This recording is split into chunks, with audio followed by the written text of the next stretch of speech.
back again, and it is great to be with you on this Tuesday evening here in Amarillo, Texas. This is John Craig with Life of Worship Ministries, and it is great to be part of your evening. I know you have a choice of what you listen to, and you're choosing to be with me this evening, and so thank you so much. And it's great to be here. And I'm seeing over there in the chat, I see Linda, and I want to say a shout out to Linda and a great big hug. You know what, Linda? It was so good to see you at Sukkot, and I'm so glad that you're able to join us for the whole week. And I can't wait till we're able to see you again, and others that are here, part of our family online, to be able to come and join us at some point in time, at one way or another. And we would love to be able to give you a hug and say shalom. Also, Tammy, I see you there as well. And you know, one of these days, Tammy, you and Eddie can come out and join us as well. Just make that spontaneous decision and somehow get out here to Amarillo, Texas, make a nice little road trip or whatever you want to do, if at all possible. We would love to see you guys in person. Honestly, we really would.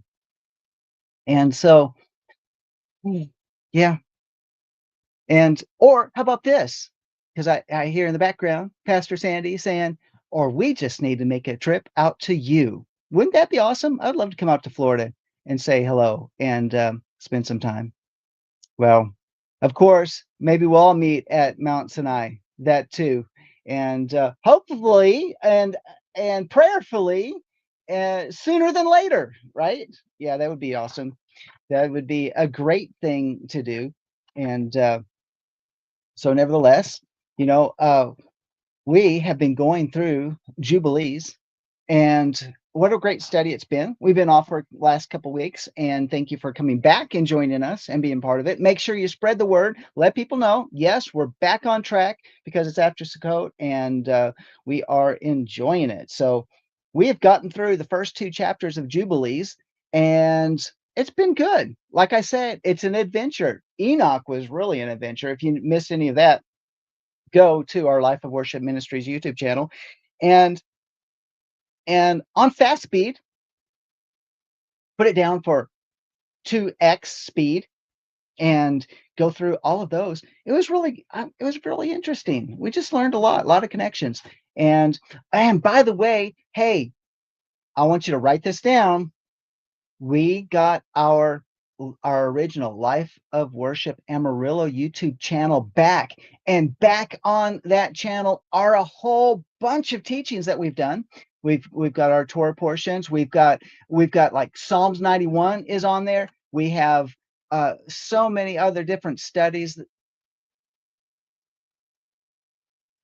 Okay, I just got word that the playlists are gone. So Pastor Sandy's going to work on that and put those playlists back together. But isn't that awesome that we've 600 videos on there. There's a lot of messages, a lot of teachings, a lot of gatherings that we've had and we did online, but it's all back. And yes, so many different people, Lamb Network got their back, so many other people that we've been hearing. And I was not that I have hair to pull out, but I was pulling my hair out trying to figure out how do we even connect, because we was like, how do we find that? But we did, and it's done, and it's there. And they gave us it was back within an hour after I connected with YouTube and put in my request, and they did. Isn't that awesome? So write that down. The Life of Worship Amarillo channel is back. Hallelujah for that. So a lot of good news, a lot of good things that are going on in the world. What was that? Lot of it's just raw. So we've got to go back through and do a lot of mastering. But and Pastor Sandy, now she's also all of these other ones that we've been doing here on the Life of Worship Ministries YouTube channel. She's going through, mastering those, cleaning those up, and making it a good listening experience for you. So Life of Worship Ministries, we are here in Amarillo, Texas, and we gather at different times. One of the times that we gather is here on Tuesday evenings, and with Walking in Spirit and Truth. But we also gather on Shabbat, and We also have Let Us Reason Together on Mondays with Eddie and Tammy Johnson. And we did a live show on Monday. If you missed that, that whole show, so including the uncensored news, you can catch that in the archives at lamnetwork.tv. And and you can that's right. You can catch it with me in the old archives. But also, we do the Monday Morning War Room, and Pastor and Sandy and I were able to join together on this past Monday. So that was a lot of fun. What a blessing to be with my bride, to be able to do that show together. And so Saturdays, Shabbat is a wonderful time where we get together with our Torah portion at noon Central Time. We gather with for a couple hours, and go through the Torah portion. And then also at 3 p.m. Central, we have our encounter service for a time of praise, worship, ministry, and followed by a second stream. We break it up with a message. So it's really cool. It's all good. And so we're blowing and going, keeping our keeping the keeping our fire hot around here. I mean, how else are you supposed to do it? I mean, when it's all said and done, don't we want to come back and say and be able to say, or not say, but hear Yahweh say, "Well done, my good and faithful servant." Oh, those would be wonderful, wonderful words to hear. We're not all perfect, but we're doing our best, and we want to advance the kingdom of Yah, because his kingdom is, well, Yeshua said the kingdom of Yah is at hand, but his everlasting kingdom in the time that we've been looking for is getting closer and closer every single day. And that's why we're going through the book of Jubilees, because we're looking for those little hints. We're looking for those little things that were buried away. They removed it from our 66 book canon. They didn't think it was worthy enough to put it in there, and yet in it is embedded so many different truths that tell us about our well, it tells us about our past, our present, and our future. So that is why we study the book of Enoch. That's why we did for for Ezra, or for Estra. So that was really an amazing journey. We did some other books also that are part of the Apocrypha, and they give all of them interrelate. They all hold to a standard of truth, and so we're looking for those nuggets. We're looking for the adventure, and that's why we are here this evening, walking in spirit and truth. Because it's not that we want more head knowledge, but as we go through it, it is the connection that we get to enhance our experience with the Most High. Isn't that right? So yeah, it's all good. All right. So spread the news far and wide. Tell people. Tell people you can catch it here on the Life of Worship Ministries YouTube channel, and at Life of Worship Amarillo YouTube channel. Whew, it's all good. All right. What else do we need to say? Oh yeah, we did want to say this. We certainly appreciate every single one of you that partner with us prayerfully as part of our prayer support team, because those prayers, awesome. They're just, those help us on the warfare is great in ministry. And so we certainly appreciate you guys being a guard for us and watching out for us and helping us. And Tammy, I just want to say thank you so much for what you've been doing, helping us look at even new listings for property around Amarillo. We are in dire need, and we're asking people to pray so that we can move back out of our house into a location. And if one thing that you could do, which would be really wonderful, we've been doing our best to get in contact with a congregation, with actually the pastor at a congregation here in Amarillo, and no response. It's crickets.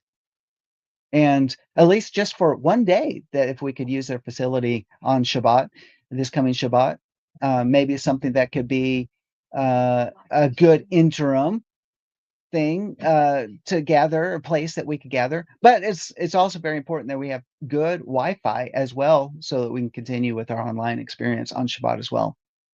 So, but a place that will help us to regather those that didn't want to come to the house, or also to be able to have a place where so people will say, "Hey, Life of Worship is at such and such location," and we can. There's something about that gathering, and we will just. But we're going to keep continuing until y'all says no. It's time to stop. Okay. But you guys that are also able to partner with us financially, we certainly appreciate that. And you go like, well, how do we do that? How do we bless the ministry financially? Well, you can go to our life of www.lifeofworshipamarillo.org, and there's a tab. You can click on that. It's the donate tab, and you can give online. So there you go.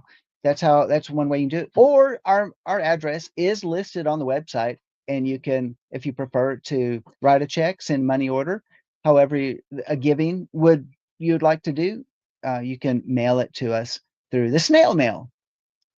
By the way, snail mail seems to at least snail mail is still working. A regular, postal service is still working in spite of the shutdown.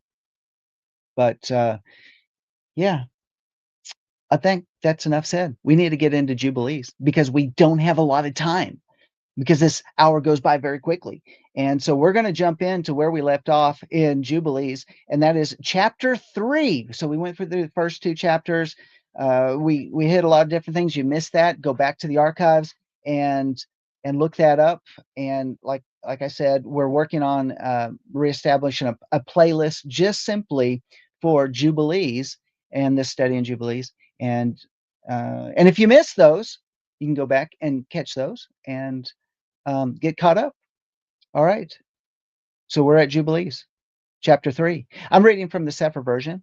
If you have another version of Jubilees, just follow along with us. And this translation seems to be pretty good. There's some questions that I always have, is like, well, how do they translate that, or what would that be in the Hebrew?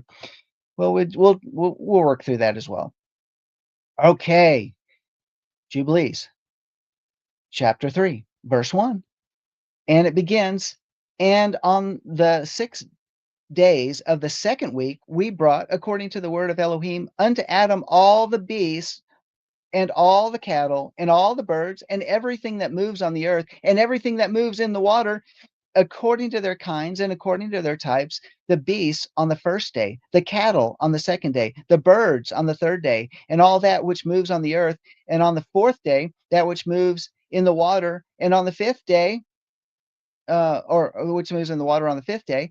Okay, think about that. Step back and take a look at it, because in the Genesis um, revealing, we talk about the first 7 days and the creation of it, but here he's talking about on the second week how these were all brought before Adam. Wow. The word, it says, according to the word of Elohim. Well, let's step back and look at that, because according to the word of Elohim, well, who is the word? That's Yeshua.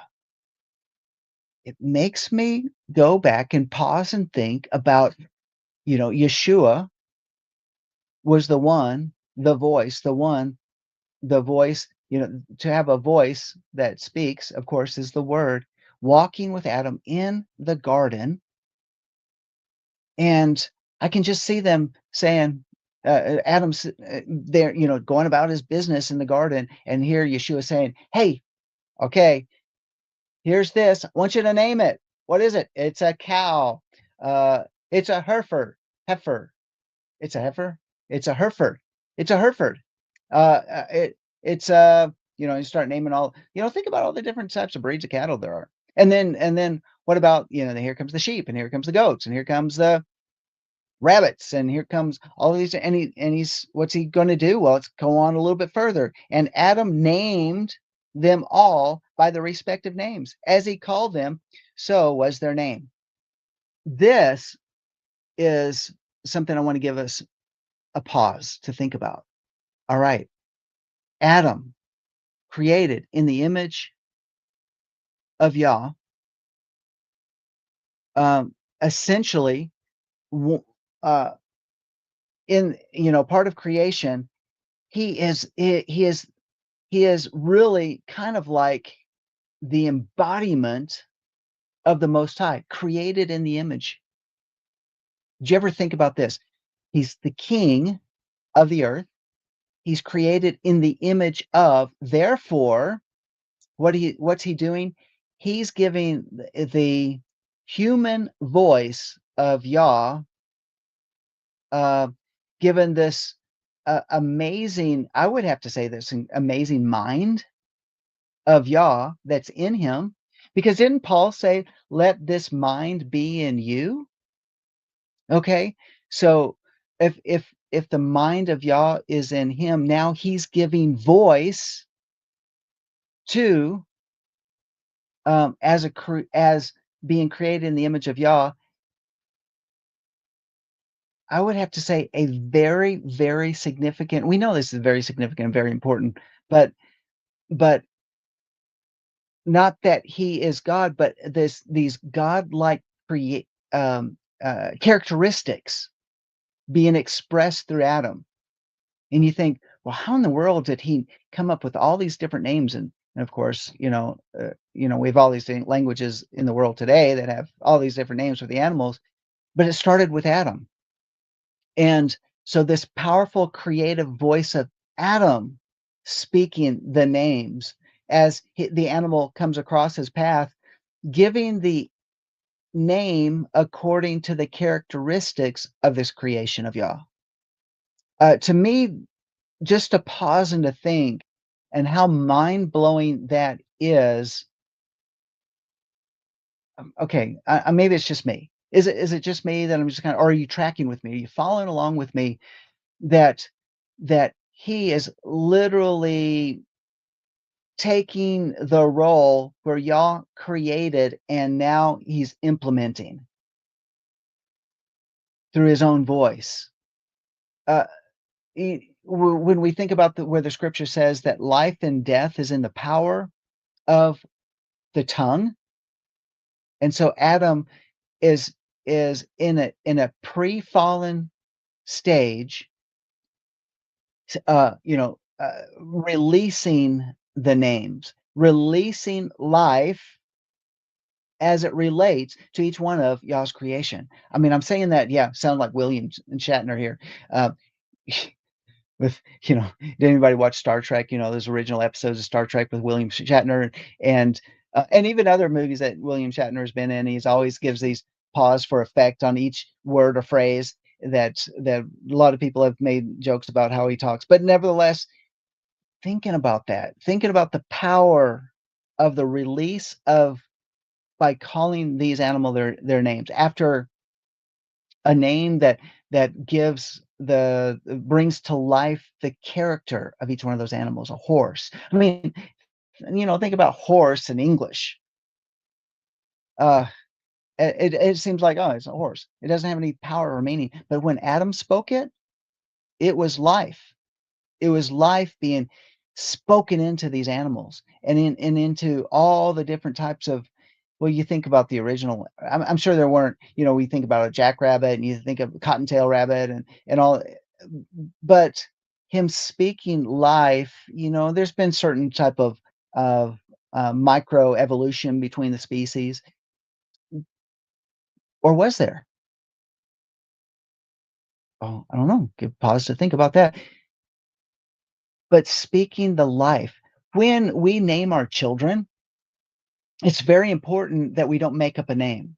It's very important that when we consider the name, it's prayerfully given, because when we say that child's name, when you and I have been given a name, our name means something. And when our name is spoken prophetically, we're speaking into the person. And as it's repeated, that it has a prophetic effect. In other words, it is building up into the characteristic of that person. So when we name somebody, when our son was named Jonathan Michael, that name meant something. It was a name given by Yah that gives and speaks forth who he is. When Sandy was named, we just call it Pastor Sandy, but um, it comes it the name which means or Sandra, which comes from another name similar to it, Alexandra, it means defender. And if you look at if anybody knows who Pastor Sandy is, she is certainly a defender. She's a defender of truth. She's a defender of people. She is when she sees a wrong, she wants to make that right, and she wants to hold to that. That is who she is. That's her character. And yet her mother and her father named her that, and prophetically it is deep embedded within her character. Did you ever think about that? So the power of Adam giving names into the creation, these created animal species, uh, whether it's the birds in the air, the animals are on the ground, or the fish that are in the sea or in the lakes or whatever, freshwater, saltwater, each one uh, taking on the characteristics of the name. So, and verse 2, and Adam named them all by their respective names, and so he called them. Here we have a, a a double. Uh, it's speaking. It's saying it, and then it repeated. He named them all, and so he called them. So was their name.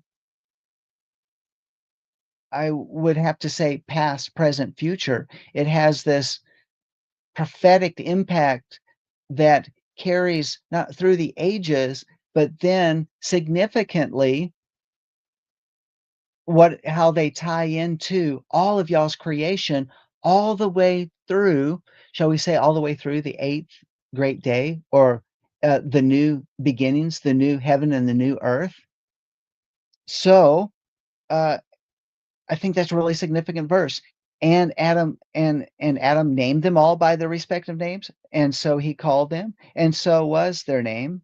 And on these 5 days, verse 3, Adam saw all these, male and female, according to every kind that was on the earth, but he was alone and found no helpmeet for him. So this is the second week. Adam was alone. I think there's a reason. There's a reason why he needed to call their names, but it was also a reason to know that there was something that became very, uh, very, I guess, in the place of recognizing that here they had male and female, and yet he was by himself. So let's move on. It brings in a reality that he begins to recognize there's more. There's even more for him, that he would not be left alone on the earth, and and not just with all of y'all's creation, and not just simply with the voice, Yahweh walking with him in the garden, but even more so that he too was to have a helpmate, someone to help him, someone that would uh, complete him as he sees that, yeah, even in the process of reproduction. Well, here's these animals. They have the ability to reproduce because there's male and female among them, and these creatures. And yet here he's saying, yeah, there's got to be something more for me too. And so in verse 4, it goes on, it says, and Yahweh said unto us, it's not good that a man should be alone. Let us make a helpmeet for him. And there we go, going back to what we see in Genesis chapter, well, chapter 1 and 2, because it's isn't it like uh, uh, the scriptures to give us this idea, not that there's multiple gods talking among themselves, but in the expression of Yah is discussed through the Hebrew as being uh no, a joint effort. Makes it seem like there's simply like multiple gods, but no, it's not. It's Elohim, because Elohim is plural, but where we see this expression of Yahweh, the expression of the spirit that hovered above the waters, the expression of Yeshua that was before and that came and walked on the earth, and then afterwards, where we have this relationship with the Most High, who comes and dwells within us. I got the hiccup, sorry.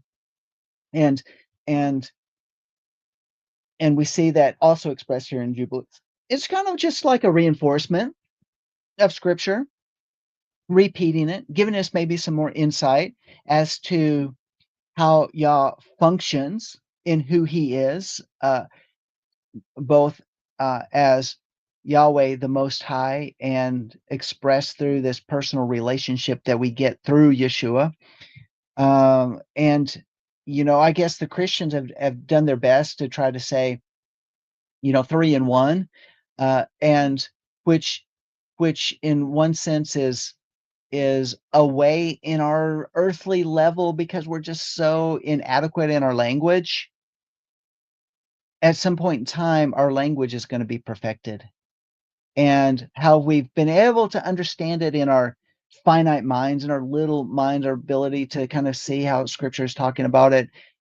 And yet, at some point in time in the future, our understanding will be so perfected and we'll really understand that so much better. So many debates have come up around all of that, and how some say that Yeshua is not Yahweh, but it's all. But which I disagree with. I say Yeshua is Yahweh, and so and we've talked about that a lot. In fact, I think we did a rewind this last Shabbat talking about how Yeshua is Yahweh and the Aleph Tav that's expressed through the Scripture, and and which we've talked about in so many different ways. But we see that pattern, we see that still here in Jubilees, and how it's even expressed how let us make a helpmeet for him. And so verse 5, and Yahweh Elohim. Oh, well, let's clarify this because the Sefer edition of the Bible actually gives us the exact Hebrew translation of how Yahweh is revealing himself. And it says, and Yahweh Eloheinu caused a deep sleep to fall upon him, and he slept. And he took for the woman one rib from amongst the ribs, and this rib was the origin of the woman, for amongst his ribs he built up the flesh in its stead and built the woman. So Pastor Sandy's had a really good uh, uh, um, study into the rib, actually, as to what it was. But I'm just simply using the plain words of the text, so as not to go into that whole study in and of itself. But nevertheless, we see that from his side that he built the woman. And verse 6, and he awakened Adam out of sleep, and on awakening, he rose on the sixth day, and he brought her to him, and he knew her, and he said unto her, this is now bone of my bones and flesh of my flesh. She shall be called my woman, because she was taken from her man. And of course, in the Hebrew, where we have man as ish and woman, um, ishta. It was in my head. Is that right? Okay. And so we have uh, it's not right. It's not right. Hey, hold on just a second. I got a correction on that. Hold on just a minute. And I'll be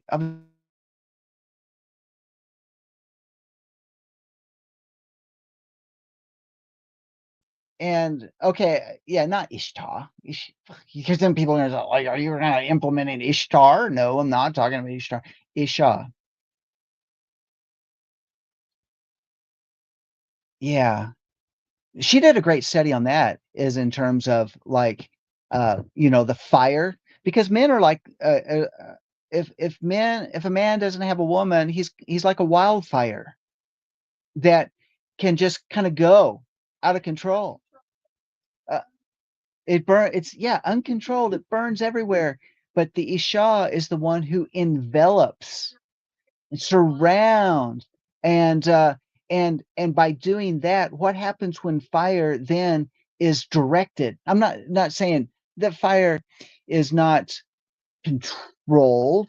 It is just it has the ability to be focused and have direction, and this complementary process between a man and a woman is pretty cool. Yeah, we did lost sound because I muted for a second, but So this is a really awesome thing.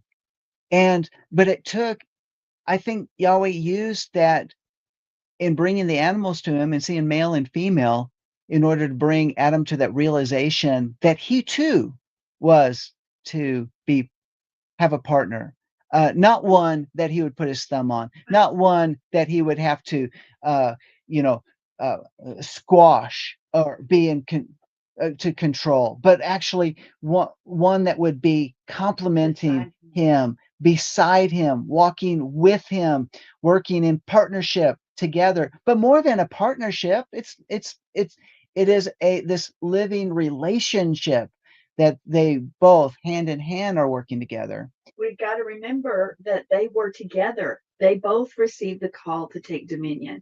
Exactly. They were there. She came out of his side. She didn't get created. She came out of his side. They they were like God because they were one, and then they became two, and then physically they become one again. Yeah, I hope you guys So hearing that. so the naming of the animals, was it Mr. or Mrs. Adam? Yes. Yeah, because think about this, because it's and Holisa Alawine has in her teachings done this. Pastor Sandy's talked about this. I've talked about it, but it's where it's the 1, 2, 1 uh, process. So here she was in Adam and she was pulled out. So 2. And so he was, she was really there in the beginning too. He was just, but it was all in the one where where being pulled into 2. And then, of course, what happens? They become one. And that's what is going on here in the text where it says, therefore shall, verse 7, therefore shall man and woman be one, and therefore shall a man leave his father and his mother and cleave unto his woman, and they shall be one flesh. And that's why it's got to be, it's the sanctity of one flesh has been has in our society today, in our culture, and it's worldwide, is where we see the destruction of this this the ideal, this concept, where the enemy has been using it to where the cohabitation between two unmarried people has happened in so many different ways, and it affects then both the man and the woman, and denigrates really the power of the relationship because of the illicit forms of becoming one. And because it's unsanctioned by Yahweh, and as an unsanctioned act, what happens? Well, we have a less than perfect, is that the right word? It's an imperfection that deteriorates both man and woman and their roles. And so we end up with so many different, we find relationships that are broken. Or when it's time for a man and woman and they make that step and they become one under the what we call a marriage. And when that wedding takes place, and then we have the two becoming one, that is that is Yah's original design. But if it's never comes under the sanctity of the marriage, then what's going on with that relationship? It's it's uncontainable. It's it's not sustainable. Maybe that's the better word. It's not a sustainable relationship. And I know people get married, they don't get married, but they live together, they have kids together, they walk as if they're husband and wife, but in reality, they don't have that under the sanctity of marriage. It's wild. It's and unsustainable. And people say, "Well, I know people that that's what they did, and they raised their kids and all that stuff, and they lived a long life together, and but was it perfect? So no, because it's not y'all's original design. And let alone y'all's original design is that the two uh, are operating together under that sanctity of marriage because it's there that they continue this process. Okay, the process of what? The process of the kingdom. Adam was king. He was king of the whole earth. That was his position. That would make Mrs. Adam his queen. They're ruling together as one in order to make sure that all of y'all's creation is in working order, working the way it's supposed to be. So that is, so when we think about, well, we're so many thousand years down the road from that, what role is that when we've got so many people that are have in the sanctified relationships, married relationships together, uh, well, then what does that look like? What is that role? It seems like so many people operating in that. Does it mean that our responsibility is not as great? No, I really think that every one of our responsibilities as a married couple is empowered, and we're empowering the kingdom when we do that. We're establishing kingdom principles in the raising of a family. We're establishing kingdom uh, power and principles and authority within the family unit. Raising our kids under that type of authority allows our kids to grow up into their proper roles. And get this, because there's more people on the earth, there's more responsibility for those of us that have the sanctity of marriage operating in the kingdom of Yah as believers uh, in a world that's full of people that need to come into the kingdom as well. So, uh, yeah, Rick, yeah, that's a really good point. My prayer, Father, is that they be echad, one, as you and I are echad, one. Yes, that's what Yeshua said. That is exactly right. I mean, that's a really good way to say it. That it so that we would be in one, operating as one. It's as we as believers, as we come together as families, as couples, in our congregations, as believers operating, in whatever communities we find ourselves in, operating in that same principle to advance the kingdom of Yah. Because since population is worldwide, there's always the encroachment of darkness, the encroachment of the kingdom of darkness that is always trying to battle every society, every culture, every community. And it's our responsibility to guard and to protect and to establish and to not only just walk in obedience, but to hear the word of Yah in order to continue this process of establishing kingdom on the earth. Because why? Because the enemy usurped the power, and then it's for us, then because of Yeshua, then to reestablish kingdom on earth. Am I talking about? Okay, so what does the kingdom on earth look like? I mean, is this supposed to be some type of no?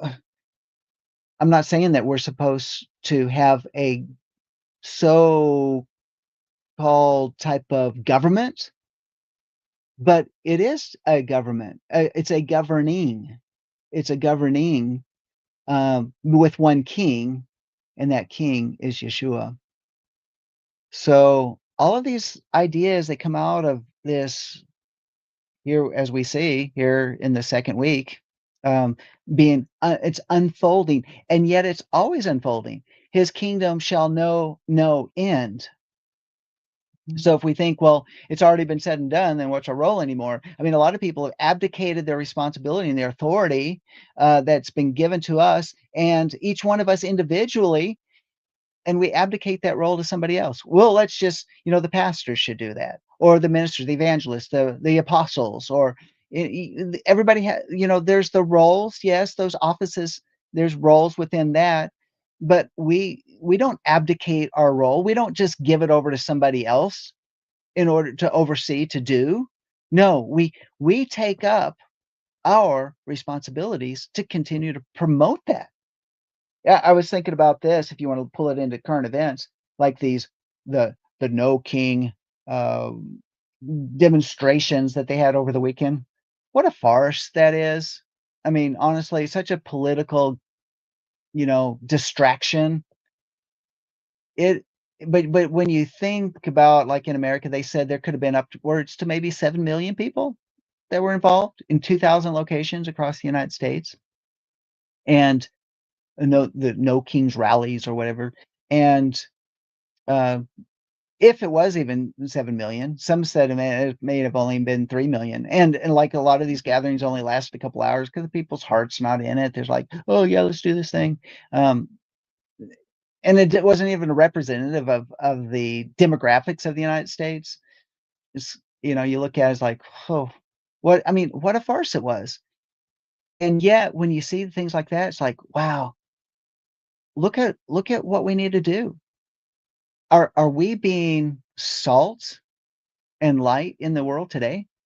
Are we presenting the water of the word to wash away the the filth, the scum? And I'm not talking about people. I'm just talking about the ideas, the principles, and even all the influences of the enemy. Are we still salt being a preservation um, mineral? Are we doing what we can to preserve life, to save life? The responsibility of the president of the United States is not just to guard and protect, like what we would think of military supposed to do, or even what law enforcement supposed to do. But there's one other role that was given to the president, but is also to preserve the Constitution of the United States, to preserve the concepts, the freedoms that have been established, that so many 250 years ago for this country. And uh, and a lot of people will look at, well, they're upset, like the people that are out there in the rallies over the weekend. They're upset that a president's actually doing what he's supposed to be doing, because we saw in the prior administration. I'm not trying to be political. I'm trying to talk about these kingdom principles, as we've seen it in culturally. Presidents abdicating the role, and doing what they did to actually dissolve, when the president of the United States is actually to preserve. To preserve is to also means to save it from the destruction. And as Benjamin Franklin said, is that we were given this Constitution if we can keep it. And other of our forefathers said that the Constitution of the United States was only for a soul people, or a godly people. uh, that it wouldn't work with any other type of people. A secular type of government, or a secular type of people, or people of other religions, do not honor the Constitution of the United States. They cannot preserve it, but everything that they do is to destroy it. When you think about the influence of Islam, they want to come to this nation. You think about, they're coming to this nation in one sense. Well, they're coming for the freedoms. The freedoms aren't preserved because they carry the Islamic faith. Because in terms of Sharia law is actually very, very um, um, well, not only in the corruption of it, but it's very totalitarian. It's very authoritarian, and it doesn't work. It doesn't work with the Constitution, and let alone the loyalties are not to this nation. A lot of times their loyalties are back to their original country that they came from, and yet somehow they become Americans. They can become U.S. citizens, and they're not therefore preserving what our forefathers set up for us. In fact, they fight us. They're fighting it, and we see them coming under the banners, the banners of communism, the banners of Islam, the green and the red banners coming together. And what's it doing? It's about the destruction. Okay, so oh my goodness, look at that! Look at the times going away. This is why we have a responsibility to preserve it through even the nation, whatever nation we're from, to preserve our nations through these biblical concepts, through establishing Yah's kingdom, because it preserves nations. It's the best. It's the best of all of anything in the world. It's only through these biblical concepts of a relationship with the Most High that we can really do it. Well, really, um, that we can really have a nation that protects the people, that protects the rights of the people. So uh, this is why it all starts here in the sanctity of marriage, where the two become one, and then they can fully operate in the power and the anointing that Yah has fully established. Okay, let's move on. Pardon my little I didn't mean to go too far in that, but it's to talk about this whole concept. This is how it is. It is to it gives us an idea how it is expressed in our relationship. Verse 8, in the first week was Adam created, and the rib is woman. In the second week, he showed her unto him. And for this reason, the commandment was given to keep in their defilement for a male 7 days, and for a female twice 7 days. So when you think about a child that's born, when we go back into Leviticus, that a male is dedicated, that a woman that gives birth to a male, that the defilement is only 7 days for a male, and for a female, it's for 14 days. We This is where that concept comes from here in Jubilees. And verse verse 10, and after Adam had completed 40 days in the land where he had been created, he brought him into the Garden of Eden to till and to guard it. But his woman they brought in on the 80th day, and after this she entered the Garden of Eden. So when we go back to Leviticus again, the idea of the male, uh, 40 days, the woman, 80 days. It's all here in Jubilees. Okay. I'd like to go into a little more detail, but for the sake of time, I'm not going to. But we've studied that out in the Torah portions. But it's also interesting that they were brought into the garden. Why now? Why? Why the differences between the number of days? Because and where they're brought into the garden, because the garden was like the temple. It was like the Holy of Holies. When the high priest would go into the Holy of Holies, he would only go in once a year. It was where this particular communing with Yahweh was taking place. Well, where did Adam walk with Yah? He walked with him in the garden. It was like the Holy of Holies, the most uh, the set apart, the sanctified place on earth that Yahweh would come and walk. So I don't know, some more things to study out, some more things to look into. Interesting because it's brought out here in the book of Jubilees. In verse 11, and for this reason the commandment is written on the heavenly tablets in regard to her that gives birth. If she bears a male, she will remain in her uncleanness 7 days, according to the first week of days, and 30 and 3 days shall she remain in the blood of her purifying, and she shall not touch any sanctified thing, nor enter into the sanctuary until she accomplishes these days, which are enjoined in the case of a male child. But in the case of a female child, she shall remain in her uncleanness 2 weeks of days, according to the first 2 weeks, and 60 days in the blood of her purification, and they will be in all 80 days. You know, so yeah, there was so much we studied out in that Torah portion when we talked about those things in the past. And when she has completed these 80 days, we brought her into the Garden of Eden, for it is holier than all the earth besides, and every tree that is planted in it is holy. do you ever think about, okay, it so again, the Holy of Holies. That is this the whole idea of the tabernacle is the expression of the garden.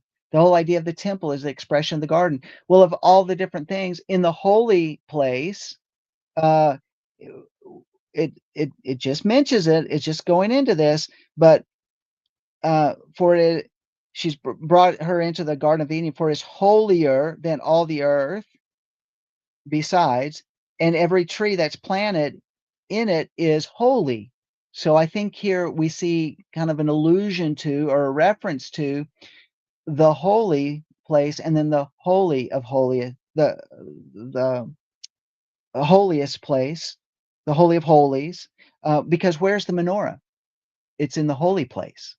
The menorah is, separated from the holy of holies because of the veil, but the menorah is like the tree of life.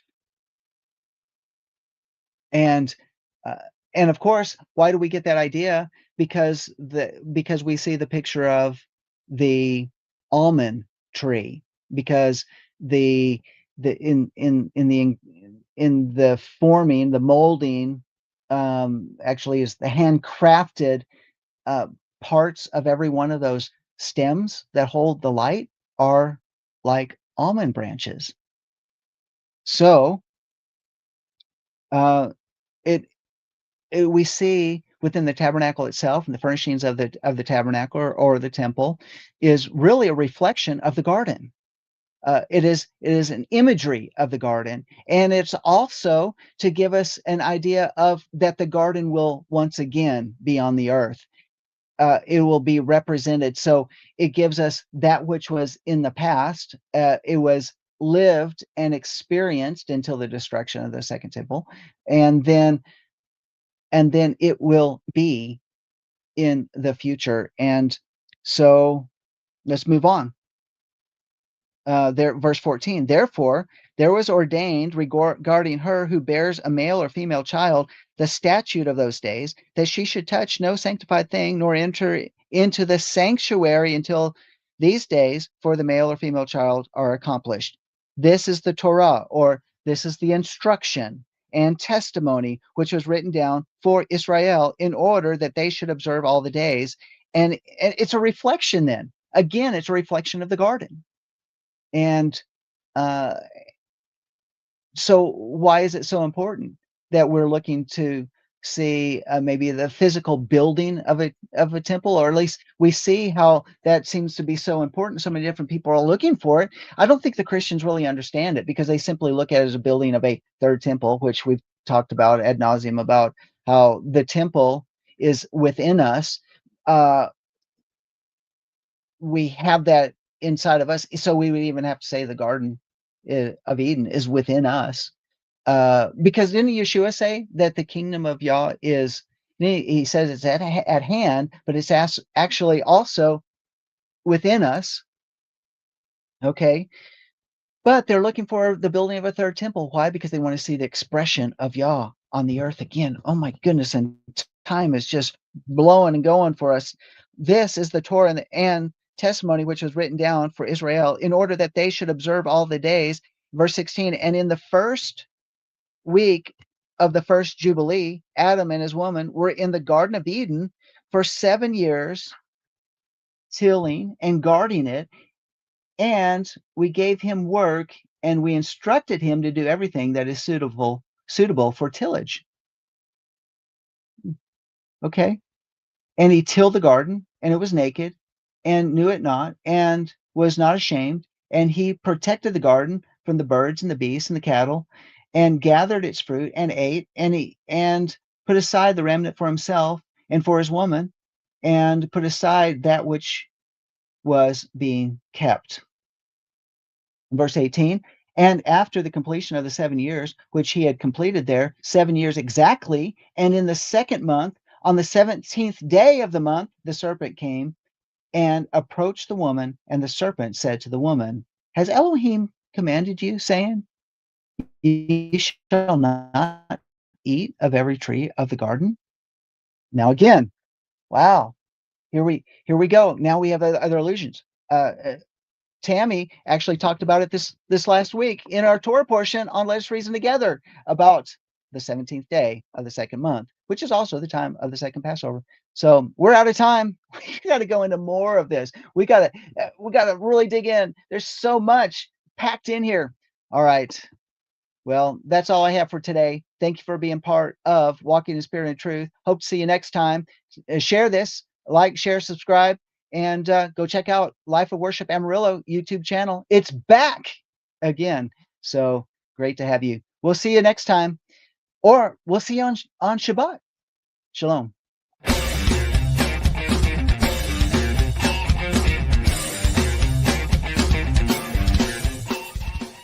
If you missed today's show or want to watch it again or want to tell someone where they can watch this episode, go to lambnetwork.tv where you will find this show and all the other live Lamb show archives in the on-demand section of the website.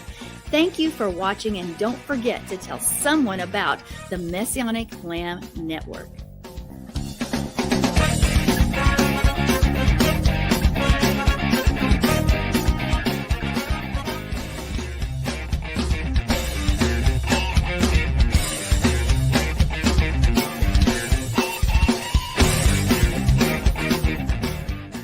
We are richly blessed to bring you what we believe is the fullest, most diverse, yet up-to-date progressive teachings, discussions, and prayer programming you can find anywhere on this planet.